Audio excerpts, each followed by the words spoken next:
41. Why they sewed fig leaves into girdles.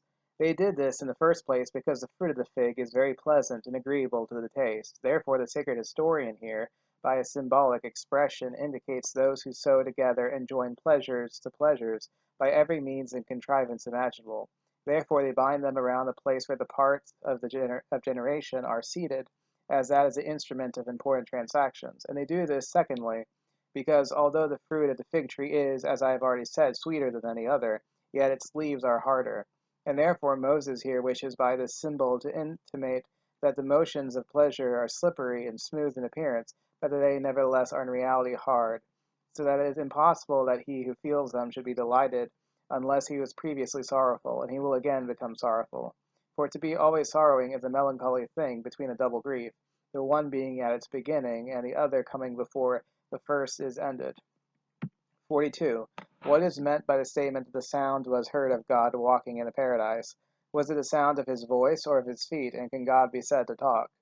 Those gods who are in heaven perceptible to our outward senses walk in a ring proceeding onwards by a circuitous track, but the supreme cause is steadfast and immovable, as the ancients have decided. But the true God gives some indication also, as if he wished to give a sense of motion.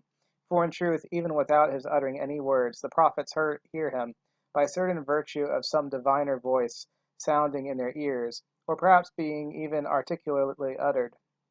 As therefore God is heard without uttering any sound, so also he gives an idea of walking where he is not walking. Nay, though he is altogether immovable. But do you not see that before they had tasted of wickedness, as they were stable and constant, and immovable and tranquil and uniform, so also in an equal manner must they have looked upon the deity as immovable, as in fact he is? But they once had become endued with cunning, they, by judging from themselves, began to strip him of his attributes of immobility and unchangeableness, and conjecture that he too was subject to variation and change. 43. Why, while they are hiding themselves from the face of God, the woman is not mentioned first, since she was the first to eat of the forbidden fruit, but why the man is spoken of in the first place? For the sacred historian's words are, and Adam and his wife hid themselves. The woman, being imperfect and depraved by nature, made the beginning of sinning and prevaricating, but the man, as being the more excellent and perfect creature, was the first to set the example of blushing and of being ashamed, and indeed of every good feeling and action. 44. Why they did not hide themselves in some other place but in the middle of the trees of the paradise?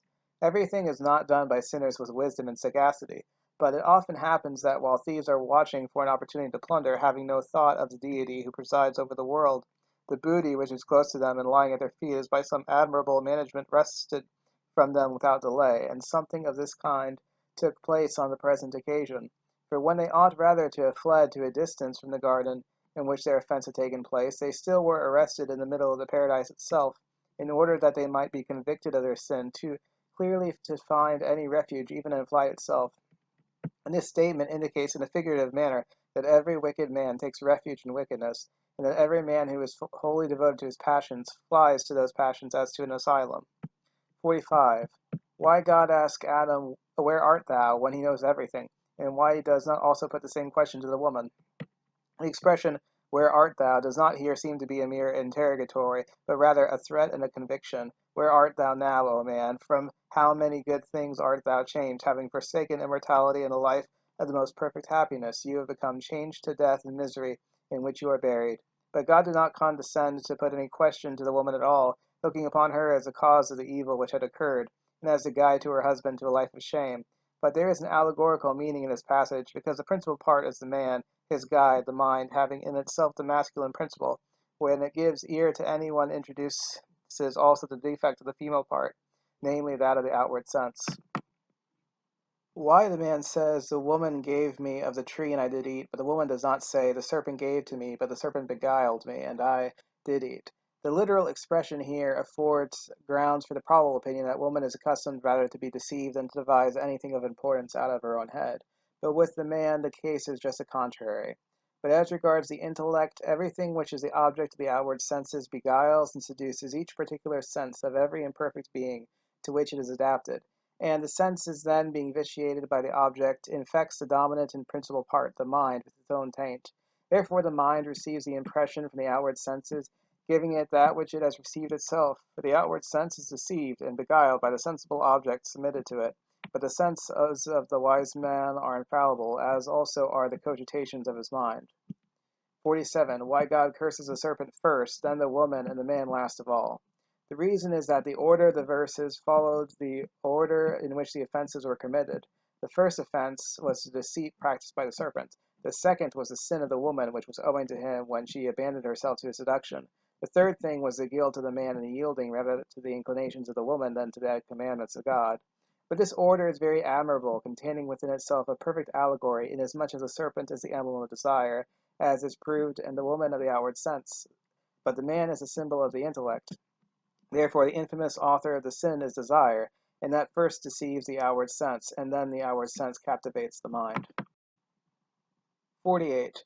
Why the curse is pronounced on the serpent in this manner, that he shall go on his breast and on his belly, and eat dust, and be at enmity with the woman. The words in themselves are plain enough, and we have evidence of them in what we have seen, but the real meaning contains an allegory concealed beneath it, since the serpent is the emblem of desire, representing under a figure a man devoted to pleasure. For he creeps upon his breast and upon his belly, being filled with meat and drink, like cormorants, being inflamed by an insatiable cupidity, and being incontinent in their voracity and devouring of flesh, so that whatever relates to food is in every article something earthly, on which account he is said to eat the dust. But desire has naturally a quarrel with the outward sense, which Moses here symbolically calls the woman. But where the passions appear to be, as it were, guardians and champions in behalf of the senses, nevertheless they are beyond all question still more clearly flatterers, forming devices against them like so many enemies, and it is the custom of those who are contending with one another to perpetrate greater evils by means of those things which they concede. Forsooth, they turn the eyes to the ruin of the sight, the ears to hearing what is unwelcome, and the rest of the outward senses to insensibility. Moreover, they cause disillusion and paralysis to the entire body, taking away from it all soundness, and foolishly building up instead a great number of most mischievous diseases. 49. Why the curse pronounced against the woman is the multiplication of her sadness and groans, that she shall bring forth children in sorrow, and that her desire shall be to her husband, and that she shall be ruled over by him. Every woman who is the companion for life of a husband suffers all those things, not indeed as a curse, but as necessary evils. But speaking figuratively, the human sense is wholly subjected to the severe labor and pain, being stricken and wounded by domestic agitations. Now, the following are the children in the service of the outward senses. The sight is the servant of the eyes, hearing of the ears, smelling of the nostrils, taste of the mouth, feeling of the touch. Since the life of the worthless and wicked man is full of pain and want, it arises of necessity from these facts that everything which is done in accordance with the outward sense must be mingled with pain and fear.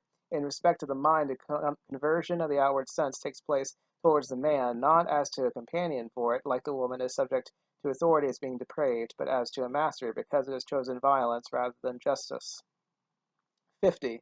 Why God, as he has pronounced a curse on the serpent and on the woman, which bore a relation to themselves and to one another, he did not pronounce a similar one upon the man, but connected the earth with him, saying, Cursed is the earth for thy sake, in sorrow shalt thou eat of it, thorns and thistles shall it bring forth unto thee, and thou shalt eat the grass of the field, in the sweat of thy brow shalt thou eat thy bread. Since all intellect is a divine inspiration, God did not judge it right to curse him in the manner deserved by his offense, but converted his curse so as to fall upon the earth in its cultivation of it. But man, as a body of co-equal nature and similar character to that of the earth, and understanding is its cultivator, when the cultivator is endowed with virtue and diligence, and the body produces its proper fruit, namely sanity, an excellent state of the outward senses, strength, and beauty. But if the cultivator be a savage, then everything is different. For the body becomes liable to a curse, since it has for its husbandman an intellect unchastised and unsound, and its fruit is nothing useful, but only thorns and thistles, sorrow and fear, and other vices, which every thought strikes down, and as it were pierces the intellect with its darts. But grass here is symbolically used for food, since man has changed himself from a rational animal into a brute beast, having neglected all divine food, which is given by philosophy, by means of distinct words and laws to regulate the will.